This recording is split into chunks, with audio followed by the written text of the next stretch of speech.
ये बात थाना में रोड़ा भी हो रहा है, ये पूरे लठ बैठ रहे हैं, पुलिस वाले कोई कार्रवाई नहीं कर रहे हैं, ये काम। तो भाई शादीपुर जुलाना की पंचायती जमीन का जो विवाद चल रहा है उसकी पूरी जानकारी खातर SHO जुलाना में पहुंच गया पा। ये तो हम देखने लग रहे भाई, पुलिस थाना जुलाना SHO जुलाना सुरेंद्र बागड़ी पे पूछांगे भाई, जो भ्रष्टाचार के आरोप लग रहे हैं, रिश्वत के आरोप लग रहे हैं, तो इनमें कितनी सच्चाई है, क्या मामला है। अरे भाई हम देखने लग रहे हो थाना जुलाना, इसमें हम पहुंच गए और थोड़ा ब्लॉग दिखा दे रहे। ये बात थाना में रोड़ा भी हो रहा है, ये पूरे लठ बैठ रहे हैं, पुलिस वाले कोई कार्रवाई नहीं कर रहे हैं, ये काम होने लग रहे हैं भाई थाने में। रोड़े रुक दे, गाड़ी हटाओ। तो रोड़ा रुपया पूरा चल रहा है।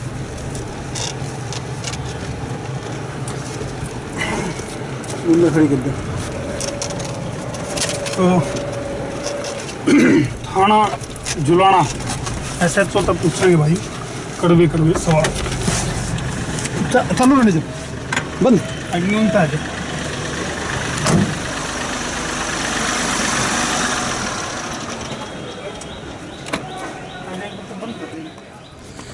तो भाई जुलाना थाना में पहुंच गया हम। अरे भाई SHO सुरेंद्र बागड़ी पर पूछांगे भाई मामला क्या है। अरे भैया जो शादीपुर जुलाना की पंचायती जो जमीन है उसके ऊपर जो रोड़ा चल रहा है और जिसमें कि भाई DC के आदेश भी हो गए, तो भाई SHO साहब ने कार्रवाई क्यों नहीं करी अपनी तरफ से।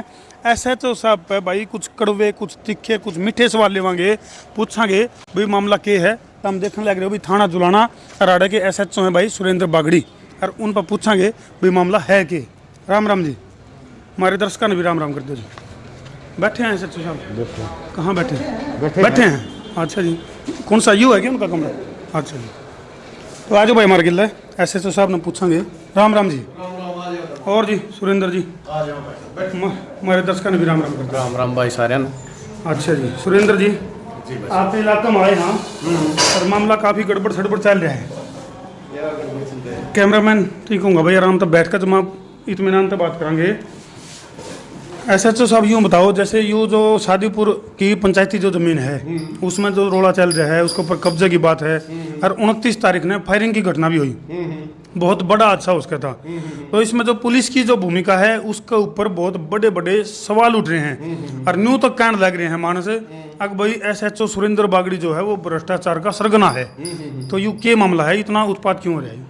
ऐसा है धर्मू भाई, रया जमीन से यहाँ करीब पुराने बस अड्डे के आसपास करीब 80-90 दुकान अवैध कब्जे की हैं, और करीब 20-30 खोखे हैं जिन पर सब्जी वगैरह की रेहड़ी, कुछ फूलों की लगती हैं, सभी अवैध कब्जे की। ये गांव शादीपुर के लगभग 60% लोगों ने कर रखी।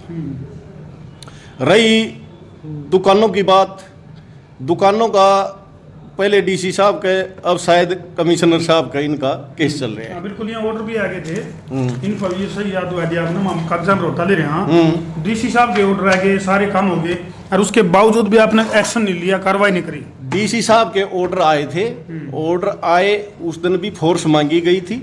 जिस उस दिन भारत बंद था, भारत बंद होने की वजह से फोर्स नहीं मिली। उसके बाद में दोबारा ऑर्डर आए थे, तब फोर्स मांग ली गई थी, लेकिन वो जो जितेंद्र नाम का लड़का है वो अपनी दुकानों पर कमिश्नर साहब के सटे लिया था।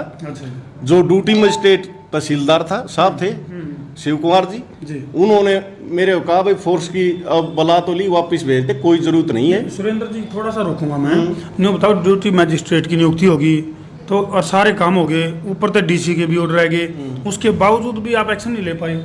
ऐसा है, पुलिस का काम ये है, ड्यूटी मजिस्ट्रेट नियुक्त हो गया तो ड्यूटी मजिस्ट्रेट की इमदाद करने के लिए पुलिस फोर्स दी जाती है, उसमें किसी प्रकार की कोई कुताही नहीं की।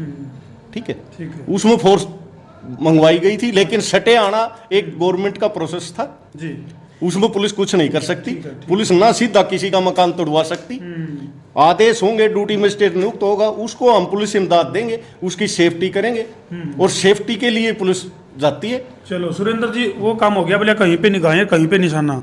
हम आए तो थे यू गोली कांड का मामला का डनक भी मामला के बना, और जो ये पंचायती जमीन का है, लेकिन लोगों में कुछ 1-2 जो भीड़ इकट्ठी हो रही थी उनमें 1-2 लोग इसे भी मिले जो न्यू कहनी है कि भाई जो चलान काटन का नाम पर उस पर अंदर कितने जो है ना पीछे खावा। ऐसा है, चलान की बात आप कर रहे हो, 38 गांव हैं, यो कस्बा है।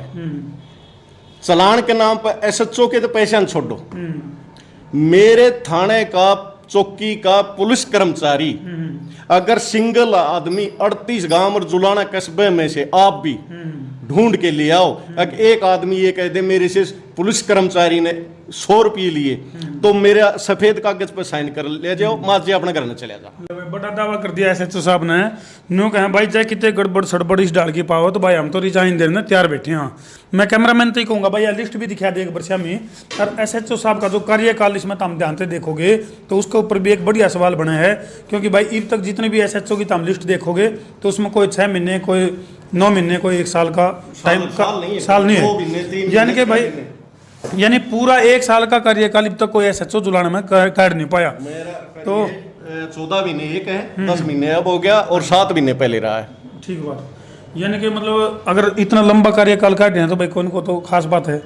और आप रही भ्रष्टाचार की, गुंडागर्दी की, जितना मेन बाजार है पानी दुकानदार है, किसी दुकानदार से आप जाके पूछ लो, पुलिस की तरफ से कोई पैसे की डिमांड या किसी प्रकार का तंग करना हो तो भी मर जाए लिखने के लिए तैयार। चलो भाई यू भी सर्वे करके देखा है हमें आज तक हमारे किसी नेता के उसके न्यू तो सर्वे कर दिया है हम। अब इस हल्के में बीजेपी का जो रहा है, कांग्रेस का जो रहा है, कि इनालो का है, जेजेपी का है, और यू भी काट के एक और मेरी 3 पोस्टिंग होगी, लगभग टोटल मिला के 3 साल का लगभग बन गई।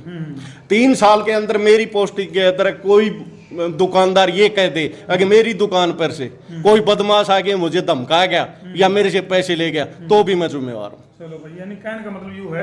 अच्छा, यू जो एसएचओ साहब जो यू मामला चल रहा है और इसमें जो यू गोली कांड हुआ है, इसमें जो यू वीरेंद्र आर्य वाला जो पक्ष है, इनका न्यू दावा है कि भाई वीरेंद्र आर्य बेकसूर फंसाया गया है। इस बारे में आपकी जो तफ्तीश है उसमें क्या लिखा है? हमारी तफ्तीश के मुताबिक उसका भतीजे है, तीसरू में कहा सुनी हुई है, और उसका नजदीक ही मकान पड़ता है जितेंद्र का। वो जितेंद्र के उसका ने ईंट बगाई है वीरेंद्र आर्य ने, उसके पीछे मार थप्पड़ वगैरह जो भी मार पिटाई के लिए भाजा, वो डरदा जितेंद्र के घर में जा बढ़िया।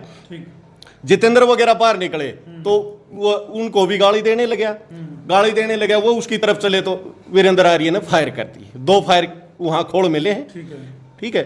और उसके बाद में हाथापाई में इसका पिस्तौल पड़ा है, लठ लग गया इसका हाथ के, जो हथियार लग गया वो लग गया है, और उसके बाद में वो पिस्तौल टूट के वो जमीन पर पड़ा है, उन्हीं ने पिस्तौल ले आके पुलिस के हवाले। लेकिन सुरेंद्र जी, जो घटना जिस जगह पे घटी और कई सीसीटीवी फुटेज भी हैं, और जिस तरह हम कराया करें देशी पड़ताल कराया करें, तो आपकी अपनी जो तफ्तीश है, आपकी अपनी जो पड़ताल है, उसमें ओढ़े के सीसीटीवी कैमराज को क्यों नहीं खंगाला गया?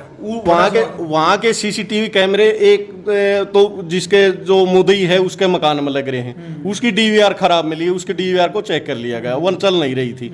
नंबर 2, एक जगह और है, उसका भी डीवीआर खराब हो रही थी काफी दिन से। दोनों जगह कैमरे की फुटेज कोई नहीं मिली है। तो ये क्या लगा आपने इसमें जो दोनों पक्ष में अब तक की जो आपकी तफ्तीश है, इसमें कौन तो कसूरवार है, कौन बेकसूर है, क्यों कर लगा आपने मामला?